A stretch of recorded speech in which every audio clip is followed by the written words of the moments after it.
If you've been eating less, moving more, and still watching your blood sugar stay stubbornly high, the problem may not be your discipline at all. The real issue could be something you cannot see, something quietly building inside your body right now. Deep inside your abdomen, around your liver, pancreas, and intestines, there may be a hidden layer of fat that standard diets rarely touch. And this is where things become serious. You can look completely normal on the outside, even lean, and still carry dangerous levels of fat wrapped around your internal organs. Scientists now describe this condition as thin outside, fat inside, and it affects a large portion of adults who believe they are metabolically healthy. The concern is that this internal fat behaves very differently from the fat you can pinch under your skin. It actively interferes with how your body regulates blood sugar and energy. But what makes this even more important is that research is now pointing toward a very specific dietary factor that can influence this hidden fat. Not a supplement, not a complicated medical procedure, but a single fruit that most people already have access to. Clinical trials suggest it can directly reduce this deep abdominal fat and improve how your cells respond to insulin, often within a relatively short time when used correctly. Before we go deeper, it's important to understand something fundamental. Insulin resistance is often described as a slow, irreversible decline that happens over decades. Many people believe once it begins, it cannot be meaningfully reversed without medication. But in real clinical observation, that picture is not entirely accurate. The systems involved in insulin resistance are dynamic. They respond to what you eat, how you live, and even specific compounds found in everyday foods. After many years working in emergency medicine and studying metabolic disease, a pattern becomes clear.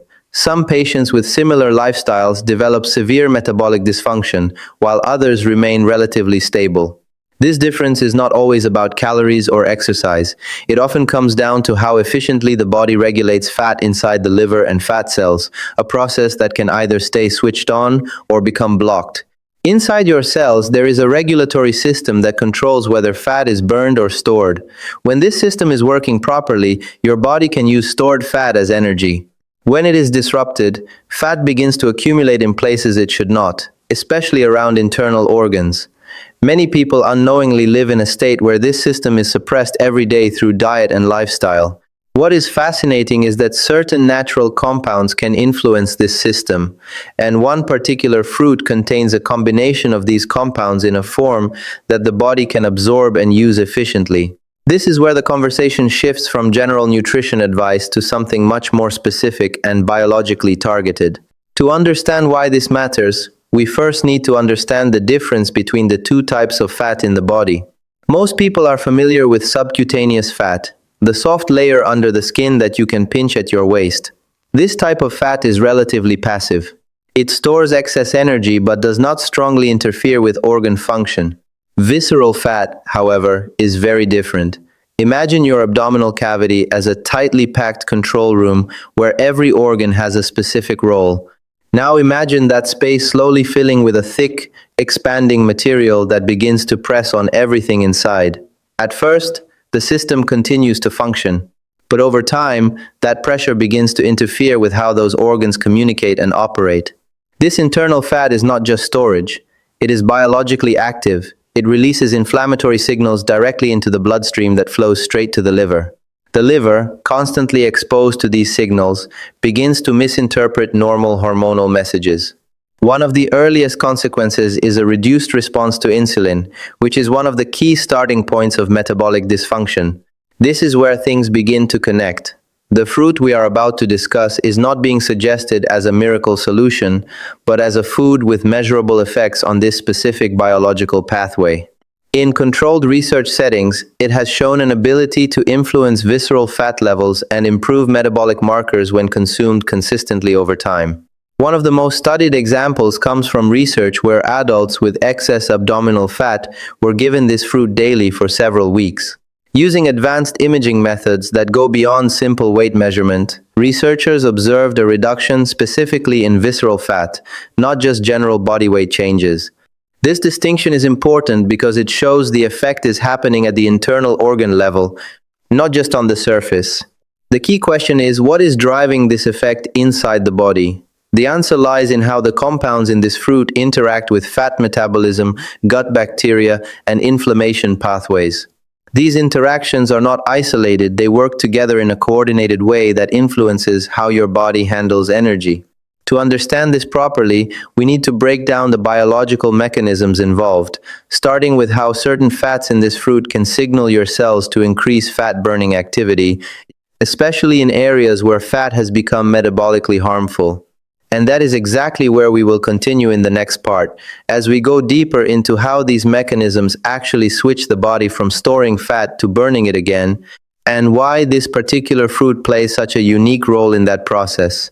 Continuing from where we left off, the real breakthrough in understanding this fruit comes when we stop thinking of it as simple nutrition and start seeing it as a set of biochemical signals that interact directly with how your cells decide whether to store fat or burn it. The first major mechanism involves a specific type of fat found in this fruit, known as monounsaturated fat, with oleic acid being the most dominant form.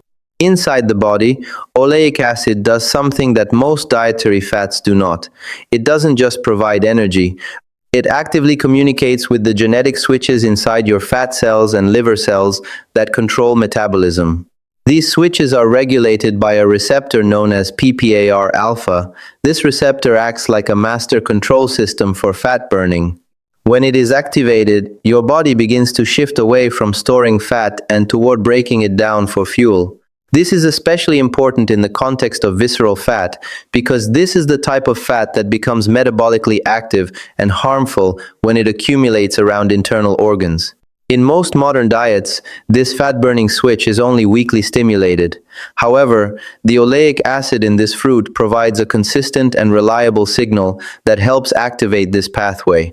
When that happens repeatedly over time, the body gradually becomes more efficient at using stored fat, including the fat that surrounds internal organs. But fat metabolism is only one part of the story. The second mechanism is equally important, and it involves the digestive system and its direct connection to the liver. Inside this fruit is a significant amount of soluble fiber. Unlike insoluble fiber, which simply adds bulk to stool, soluble fiber dissolves in water and is fermented by bacteria in the gut. This fermentation process produces short-chain fatty acids, which are small molecules that travel directly to the liver through the portal circulation system. Once they reach the liver, these molecules do something crucial. They help reduce inflammatory signaling and improve the liver's sensitivity to insulin. In other words, they help the liver hear insulin more clearly again. This is important because one of the earliest steps in insulin resistance begins when the liver becomes overwhelmed by constant inflammatory input from visceral fat. As this internal inflammation decreases, the liver begins to respond more appropriately to hormonal signals. Blood sugar regulation becomes more stable, and the metabolic system starts to regain balance. This is not an immediate effect, but it is a foundational one, because it addresses one of the core drivers of metabolic dysfunction. The third mechanism takes place at the level of the mitochondria, which are often described as the energy factories inside your cells. This is where one of the most unique compounds in this fruit comes into play, a rare fatty alcohol known as avocatin B. Avocatin B is not commonly found in many foods, which is part of what makes this fruit scientifically interesting. Research suggests that this compound selectively targets dysfunctional fat metabolism in cells that are under metabolic stress. Instead of allowing incomplete fat breakdown, which produces harmful byproducts, it helps regulate the process so that energy production becomes more efficient and less toxic. These harmful byproducts, when they accumulate, can interfere with insulin signaling. They essentially create noise in the communication system between insulin and your cells. When that signal becomes disrupted, glucose is no longer absorbed effectively, and blood sugar levels begin to rise. By reducing the buildup of these interfering compounds, avocatin B helps restore clearer communication at the cellular level. In laboratory studies, this has been associated with improved glucose uptake in muscle cells, which is one of the key indicators of improved insulin sensitivity. The fourth mechanism involves inflammation, which is often the hidden link between visceral fat and metabolic disease. This fruit contains a powerful antioxidant compound that plays a role in regulating inflammatory pathways in the body. Inflammation in fat tissue is not just a local problem, it spreads through chemical signals that affect the entire metabolic system. One of the key pathways involved is controlled by a protein that acts like a master switch for inflammatory responses. When this switch is overactive, it leads to the production of inflammatory molecules that directly interfere with insulin signaling. The compounds in this fruit help suppress this overactivation, gradually reducing the intensity of the inflammatory environment. Over time, this creates a more stable internal condition where fat cells are less likely to remain in a chronic state of stress. When you combine all four of these mechanisms together, a clearer picture begins to form. This is not a food that works through a single pathway, it works through multiple interconnected systems at once. It influences fat metabolism, gut health, cellular energy production, and inflammation simultaneously. This is also why clinical studies have shown measurable changes in visceral fat when this fruit is consumed consistently over time. It is not acting on one isolated marker. It is shifting the entire metabolic environment in a coordinated way. However, understanding the mechanism is only part of the story. The real-world question is how these findings translate into actual human outcomes. And this is where controlled clinical research becomes important. In one of the most widely referenced studies, participants with excess abdominal fat consumed this fruit daily over a period of several weeks.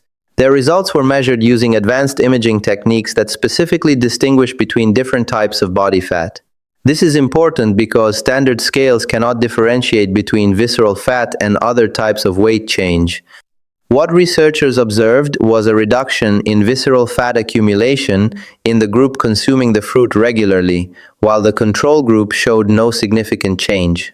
This suggests that the effect is not simply due to eating fewer calories, but rather due to changes in how the body processes and stores fat internally. As we move forward in the next section, we will look more closely at how these findings translate into practical dietary patterns, including how this fruit is actually consumed in the studies, what dosage appears to be effective, and why preparation methods matter more than most people realize when trying to activate these biological pathways consistently. Building on what we've already uncovered, the next question becomes far more practical and immediate. If this fruit truly influences metabolism at the cellular level, then how was it actually used in the studies? And what does a real, effective daily intake look like in everyday life? Because this is where most people misunderstand nutritional science. It is not just about whether a food has benefits, but about whether it is being consumed in a way that actually activates those benefits consistently inside the body. The difference between a meaningful metabolic shift and no change at all often comes down to dosage, timing, and how the food is combined with other nutrients. In the clinical research we've been discussing, the most consistent protocol was surprisingly simple. Participants were not given extracts, pills, or processed supplements. They were given a whole, fresh fruit consumed daily as part of their normal diet. That detail matters more than it might seem at first glance. The effective intake used in these studies was typically around one medium-sized fruit per day, often split across meals rather than consumed all at once.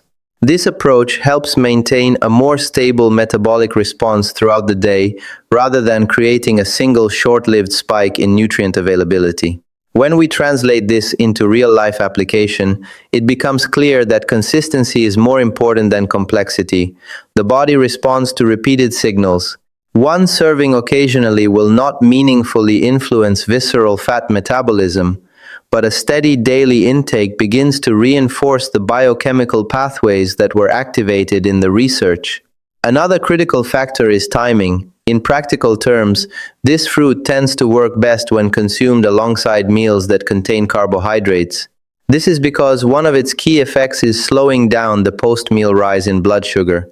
The soluble fiber and fat content work together to delay gastric emptying, which means glucose enters the bloodstream more gradually. This slower release reduces the burden on the pancreas and lowers the amount of insulin required after eating. Over time, this reduced insulin demand plays a role in improving overall insulin sensitivity, especially in individuals with early metabolic dysfunction. But timing alone is not enough. How the fruit is combined with other foods also significantly influences its effectiveness. In the studies, it was not isolated from meals but integrated into them. This reflects how real metabolic systems function, where nutrients interact rather than act independently. For example, when this fruit is paired with fiber-rich foods like vegetables or legumes, the gut microbiome response becomes more pronounced. The fermentation process that produces short-chain fatty acids is amplified, leading to a stronger anti-inflammatory signal being sent back to the liver. This gut-liver connection is not secondary. It is one of the central pathways through which visceral fat influences metabolism in the first place. By improving the quality of signals coming from the gut, the body begins to shift away from a constant inflammatory state and toward a more balanced metabolic environment. Another important aspect is nutrient absorption. Certain compounds in this fruit are fat-soluble, which means they are better absorbed when dietary fat is present. Interestingly, the fruit itself already contains healthy fats, which means it naturally supports the absorption of its own beneficial compounds. However, when combined with other sources of healthy fat, such as olive oil, eggs, or fish, this absorption process becomes even more efficient. This is one reason why traditional dietary patterns that include multiple sources of healthy fats often show better metabolic outcomes than low-fat approaches. It is also important to understand what does not work. Many people assume that simply adding small amounts of this fruit to meals will produce the same effects seen in clinical studies. But in reality, the dose matters. The research was based on consistent, meaningful intake, not occasional or symbolic consumption. This is where a lot of people unintentionally lose the benefit entirely. A few slices on a salad once in a while does not activate the same biological response as a full daily serving. The metabolic pathways involved require sustained activation over time to produce measurable changes in visceral fat. There is also the issue of food combinations that can interfere with the intended effects. When this fruit is consumed alongside high-sugar foods, the benefits related to insulin sensitivity can be partially reduced. This is because rapid glucose spikes can override some of the stabilizing effects on blood sugar regulation. This does not mean the fruit becomes useless in those situations, but it does mean the overall metabolic impact is less optimal. The body is essentially receiving mixed signals, one promoting stability and one promoting rapid glucose fluctuation. Another practical consideration is form. Fresh fruit is ideal, but in research contexts, frozen versions have also shown comparable nutrient retention when handled properly. This is important because it makes the intervention more accessible and realistic for long-term use, especially when availability or cost is a concern. What matters most is not perfection, but consistency. The metabolic improvements observed in studies were not the result of short-term changes, but of repeated daily exposure over weeks. The body's systems respond gradually, particularly when it comes to fat distribution and insulin signaling. As these patterns continue over time, the changes begin to extend beyond blood sugar control. Participants in clinical studies often show improvements in multiple metabolic markers simultaneously, including fasting insulin levels, inflammation markers, and lipid profiles. This reinforces an important concept.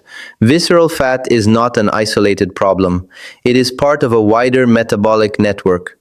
When one part of that network begins to improve, the effects tend to cascade across other systems. In the next section, we will move from controlled research settings into practical, real-world application strategies.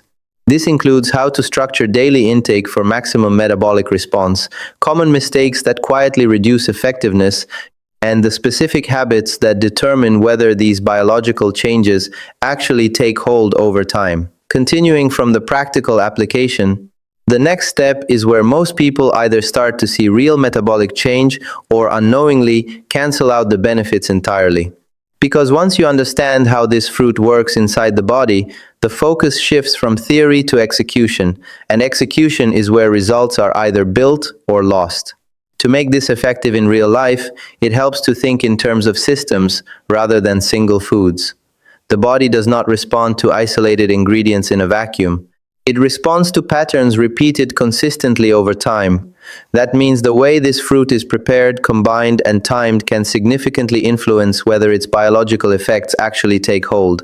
In clinical practice, the most reliable results come from a structured daily approach. This is not about restriction or extreme dieting. It is about creating a repeatable metabolic signal that the body begins to recognize and respond to. One of the most important principles is consistency. The metabolic pathways involved in visceral fat reduction do not activate fully from occasional exposure. They require repeated stimulation. When this fruit is consumed daily, the body begins to adapt to its biochemical signals, especially those related to fat oxidation and insulin response. However, consistency alone is not enough if the preparation method reduces nutrient availability. One of the most important compounds in this fruit is sensitive to oxidation and digestion conditions. That means how it is cut, stored, and combined with other ingredients can influence how much of its active components actually reach the bloodstream. For example, exposure to air for long periods can reduce the potency of certain antioxidants. This is why freshly prepared servings tend to be more effective than pre-processed or overly stored versions. In practical terms, this means preparing it close to the time of consumption rather than leaving it exposed for extended periods. Another key factor is combination with acidic elements such as citrus. Acids like lemon or lime juice help preserve certain compounds during digestion and can improve the stability of fat-soluble nutrients. This enhances the likelihood that the beneficial molecules remain intact as they pass through the digestive system. Alongside this, the presence of dietary fat plays an important role. Although this fruit already contains healthy fats, combining it with other fat sources can enhance absorption of key nutrients. This is especially relevant for compounds that are fat-soluble and require lipid environments for optimal uptake in the intestines. But there is also a balance that needs to be understood. Not all combinations are beneficial. When this fruit is paired with high-sugar foods, the metabolic benefits can be partially reduced. This is because rapid spikes in blood glucose can trigger insulin responses that temporarily override some of the stabilizing effects this fruit provides. This does not eliminate its benefits entirely, but it does reduce efficiency. Over time, repeated exposure to high sugar alongside it can blunt the intended improvement in insulin sensitivity, which is one of the key outcomes observed in clinical studies. Another mistake that frequently reduces results is inconsistency in intake. Many people begin with good intentions, using it daily for a few days or a week, but then gradually reduce frequency. The issue here is that the biological effects are cumulative, not immediate.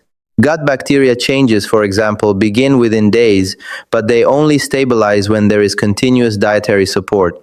If intake becomes irregular, the microbial environment fluctuates rather than stabilizing, and the downstream effects on inflammation and insulin regulation become less predictable.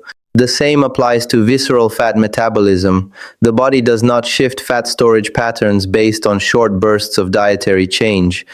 It requires sustained signaling that repeatedly tells the system to prioritize fat oxidation over storage. Another subtle but important factor is portion size. In research settings, meaningful results were associated with consistent, full servings rather than small symbolic amounts. This is where many real-world attempts fall short. Adding a few slices to a meal is not equivalent to a full daily portion, and the metabolic response reflects that difference. At the same time, it is important not to misunderstand this as requiring perfection. The goal is not rigid control but biological consistency. Occasional variation does not erase progress, but chronic inconsistency prevents the system from fully adapting. When these patterns are applied correctly, the effects begin to accumulate over time. Early changes are often not visible on a scale, which leads many people to misinterpret what is happening inside the body. In reality, some of the most important shifts are occurring at the level of inflammation and insulin signaling before any visible weight changes appear. This is why relying solely on body weight can be misleading. Fluid balance, glycogen storage, and lean tissue changes can mask underlying reductions in visceral fat. More reliable indicators include waist circumference and how stable energy levels feel throughout the day. In controlled studies, these internal improvements often appear before visible fat loss becomes noticeable. This delay is one of the main reasons people underestimate the effectiveness of dietary interventions targeting visceral fat. They expect immediate visual change, but the biology works on a slower, deeper timeline. As these processes continue, the body begins to re-establish a more balanced metabolic state. Insulin responses become less exaggerated, post-meal blood sugar stabilizes, and inflammatory signaling gradually decreases. These changes reinforce each other in a cycle that supports further improvement over time. However, there are still critical mistakes that can completely disrupt this progression if not understood. These are not minor details, but common patterns that repeatedly prevent people from seeing results even when they are using the right food.